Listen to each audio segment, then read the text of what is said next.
It's rain-wet streets, it's nights like this with fog rolling in, cars, faceless people going by doing the things that they're doing. There's something kind of hypnotic about it.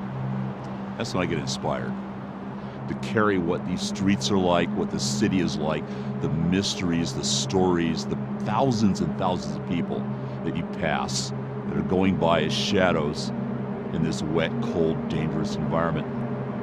I wanted to grab that. I wanted to take it into the future, and where I took it was Cyberpunk.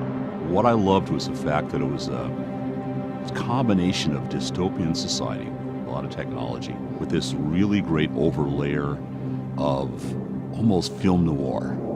In a cyberpunk world, I realized real soon, was a world where people had the technology, but it didn't fundamentally change the fact that there was a lot of treacherous, nasty behavior, large weapons, and a lot of sort of serious danger all about. The important part in Cyberpunk is just that. It's not the technology, it's the feel. It's getting that dark, gritty, rain-wet street feeling, but at the same time getting that rock and roll, lost, and desperate and dangerous quality. Cyberpunk is about that interface between people and technology, but not in that transhumanist way where it's all about the technology changing or improving them. It's about how people use things. There's a great Gibson saying, the street finds its uses for things. And that's what Cyberpunk is about. Cyberpunk isn't about saving humanity, it's about saving yourself.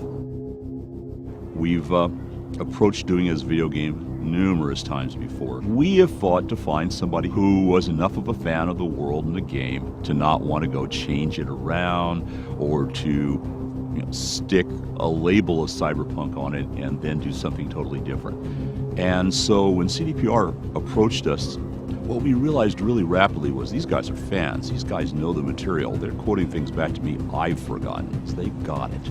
And that's an important thing. You have to be able to understand why this world exists. They're dragging my butt all the way over to Poland several times a year. We're excited because there is a really strong element of cross-pollination. There's a really strong element of cooperative building going on.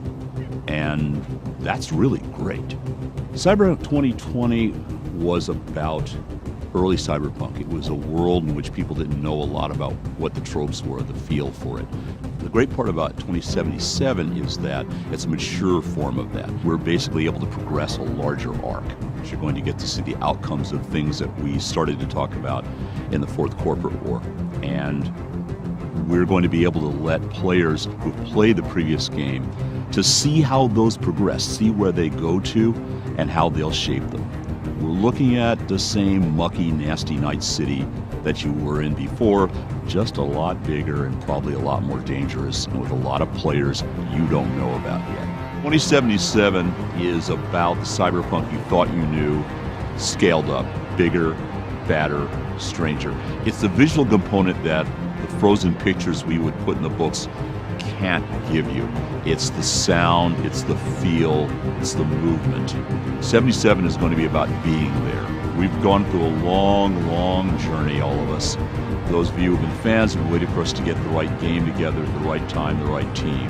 And we were going to wait long enough to make sure it happened the right way. Cyberpunk 2077 is going to be the right way. And I can't wait to play it. And I'm hoping you guys will want to play it as much as I want to play it. But it's going to be a hell of a ride.